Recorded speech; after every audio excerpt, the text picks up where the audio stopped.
À présent, place à notre invité de Média 1 Morning.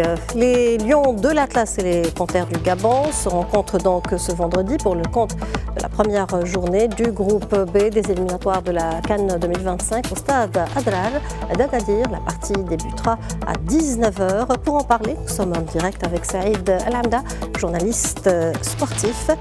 Bonjour Saïd El-Hamda, merci d'avoir accepté notre invitation.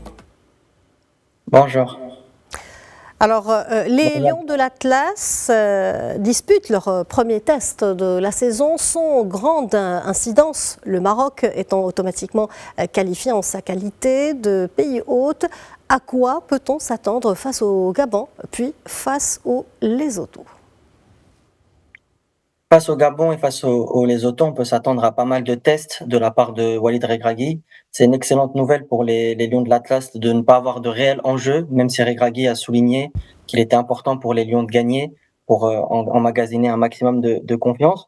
Mais le fait que la CAN se joue à la maison fait que nous sommes déjà qualifiés, donc on va pouvoir tester pas mal de choses sans avoir spécialement une pression du résultat. Donc aujourd'hui, on va pouvoir tester pas mal de joueurs, notamment les joueurs qui ont fait les JO de Paris, qui ont montré des choses très intéressantes. Ça va permettre de pouvoir remettre une concurrence très saine au sein de l'équipe, puisque sur l'équipe du Mondial 2022, il y a beaucoup de joueurs qui ont pris de l'âge, même si c'était il n'y a pas si longtemps que ça. Aujourd'hui, il y a des jeunes qui poussent pour se faire une place dans l'équipe. Donc, on va créer une concurrence saine. Il va surtout falloir trouver la bonne formule. Parce que le problème du Maroc ces derniers temps, c'est que nous avons énormément de qualité, notamment à tous les postes, que ce soit au milieu de terrain, en attaque, mais on a encore pas mal de problèmes dans le jeu.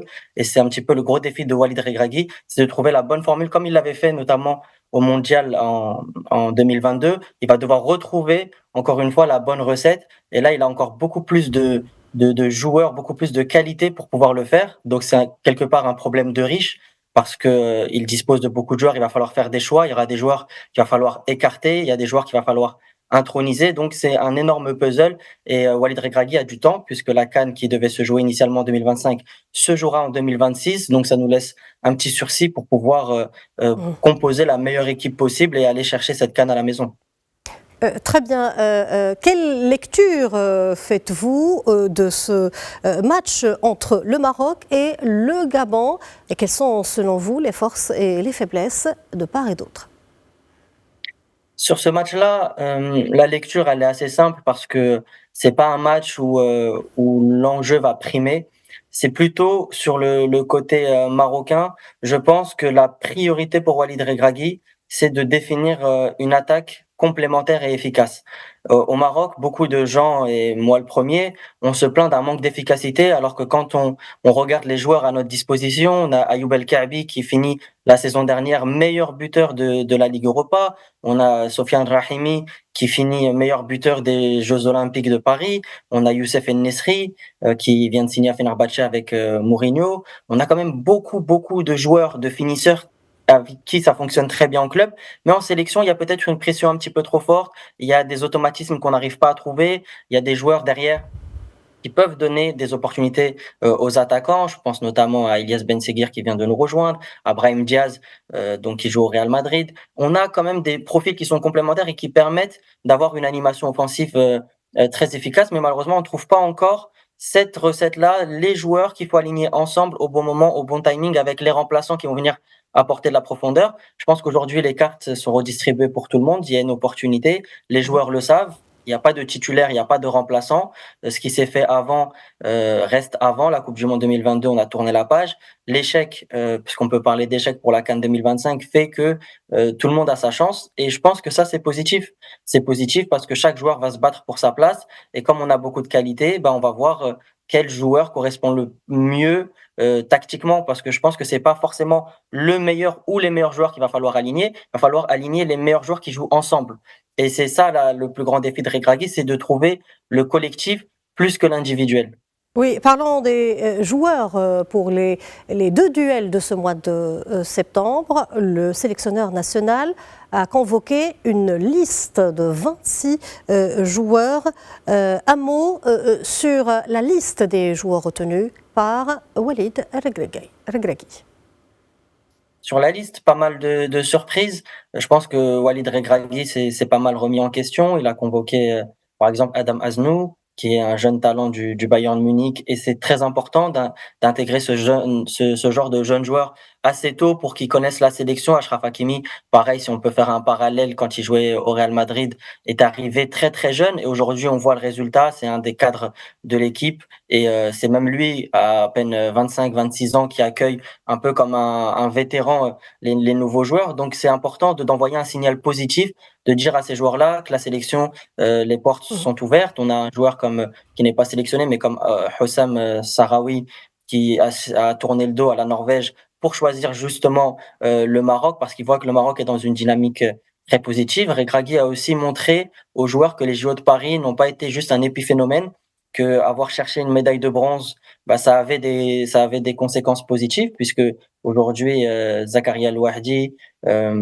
Sofiane Rahimi qui était déjà là, mais par exemple on a aussi Dargaline qui sont sélectionnés, qui ont une place dans cette équipe, Ilyas Akhomash. Ça, ce sont des joueurs qui avaient déjà connu un petit peu des sélections, mais ils reviennent avec un autre statut, celui de joueurs qui peuvent pousser les portes et qui peuvent aujourd'hui prétendre à une place de titulaire. Par exemple, je pense à Ilyas Akhomash. Aujourd'hui, je pense que c'est une alternative très crédible à Hakim Ziyech. Parce que il a montré au JO de Paris que c'était un joueur qui n'avait pas peur du 1 contre 1, que c'était un joueur qui crée énormément de danger par ses appels. C'est un joueur aussi qui défend beaucoup. C'est un joueur qui a vraiment une très grosse activité, qui a une grosse qualité technique. Et ça, aujourd'hui, Walid Regragui, il a vraiment une vraie Mhm. opportunité de pousser ce joueur-là et de le mettre en concurrence avec Hakim Ziyech en disant, voilà, Hakim, si tu veux garder ta place de titulaire, fais attention, il y a des petits jeunes qui poussent, donc il faut que tu montres encore plus de performance. Aujourd'hui, on a une liste qui est assez étoffée avec des joueurs plus âgés, des joueurs Oui, plus et jeunes. Donc on a le sélectionneur national Walid Regragui a récompensé quelques éléments importants de la sélection olympique médaille de bronze cet été à Paris. Quels seront les nouveaux visages à suivre dans cette jeune sélection selon vous? les visages à suivre, j'en parlais un petit peu. Franchement, pour moi, Ilyas Akhomash, c'est vraiment la petite pépite qui m'a vraiment émerveillé lors de ces JO de Paris. C'est un joueur qui a montré qu'il était vraiment très très bon pour créer du danger. C'est peut-être quelque chose qui manquait en sélection nationale ces derniers temps, ces joueurs-là qui peuvent créer la différence sur une étincelle, qui sont très difficilement prévisibles pour l'adversaire. Ce sont des joueurs qui marchent à la créativité, qui sur une accélération, sur une passe en profondeur, sur un dribble, peut provoquer un penalty, peut provoquer un coup franc intéressant, peut créer un décalage. Et on a pas mal de ce joueur de ce profil-là. Donc Ilyas Akhomash est un joueur supplémentaire qui peut apporter cette variété-là dans le jeu. Après, Oussama Targaline aussi a une énorme opportunité au milieu de terrain pour se trouver une petite place. Aujourd'hui, au Havre, il a pris un nouveau statut. Il va avoir beaucoup plus de temps de jeu. En sélection, il a totalement l'opportunité aussi de s'imposer au milieu de terrain, même s'il y a une bonne concurrence, parce qu'il y a Mm. d'autres joueurs comme Richardson, Amrabat. Donc, il va falloir qu'il trouve sa place. Mais aujourd'hui, je pense que ces deux joueurs-là ont vraiment une carte à jouer. Et si je devais en rajouter un petit troisième, mais bon, lui, c'est pas vraiment un jeune parce que il était au JO de Paris, mais il faisait partie des trois joueurs les plus âgés qui étaient autorisés à participer à la compétition avec la sélection marocaine. C'est Sofiane Rahimi. Aujourd'hui, Sofiane Rahimi, il a une vraie carte à jouer parce qu'il a gagné beaucoup de points lors des JO de Paris. Parce que si on est sincère, dans la hiérarchie des attaquants, il était quand même assez loin. On avait quand même Ayoub El Kaabi, Youssef El Nesri, Amin Adli, beaucoup de joueurs qui lui passent devant. Mais aujourd'hui, il a des arguments pour qu'on lui donne sa chance, pour qu'il soit titulaire. Il a montré que lors des Jeux de Paris, il a été capable de prendre ce leadership, il a été capable de marquer des buts importants. Et maintenant, la question est de savoir s'il sera capable de confirmer à plus haut niveau avec Léa. Très bien. Parlons des joueurs qui célèbrent leur toute première convocation. C'est le cas de Zakaria El Wahdi, défenseur latéral de Bayern de Munich, et Adam Aznouf. Est-ce l'avenir de l'équipe nationale? Ils peuvent le devenir, en tout cas, ils ont tout le potentiel. Moi, Zakaria El Wahdi, j'ai beaucoup aimé, notamment au Jeu de Paris. Donc, j'attends de voir comment il va s'intégrer dans le groupe. Maintenant, il faut pas leur mettre une pression énorme. Il faut faire très attention avec les premières sélections. Ce sont des jeunes joueurs qui arrivent dans un collectif déjà très qualitatif. Donc, faut simplement les intégrer. Je pense que il faut pas parler tout de suite de joueurs qui vont s'installer dans l'équipe A, qui vont tout de suite être titulaires et qui vont faire tout de suite des merveilles. Je pense qu'il faut être assez pédagogue avec ces jeunes joueurs, notamment Adam Aznou qui n'a que 18 ans. Il faut pas l'oublier, c'est encore un très très jeune joueur. Et je pense que dans le football, Walid Regragui va devoir faire preuve de pédagogie et leur faire passer les étapes step by step. Donc, ce sont des joueurs qui vont profiter de cette sélection-là pour aussi découvrir l'environnement d'une sélection A. C'est assez impressionnant au départ. Ils vont côtoyer des joueurs qui jouent dans les meilleurs clubs du monde. C'est pas tous les jours qu'on va jouer avec Brahim Diaz qui joue au Real Madrid. C'est pas tous les jours qu'on joue avec Achraf Hakimi qui joue au PSG. Donc tout ça aussi, il faut savoir l'intégrer, savoir le digérer. Et donc, je pense que sur ces sélections-là, je sais même pas s'ils auront du temps de jeu, mais qu'ils en aient ou pas, c'est pas très grave.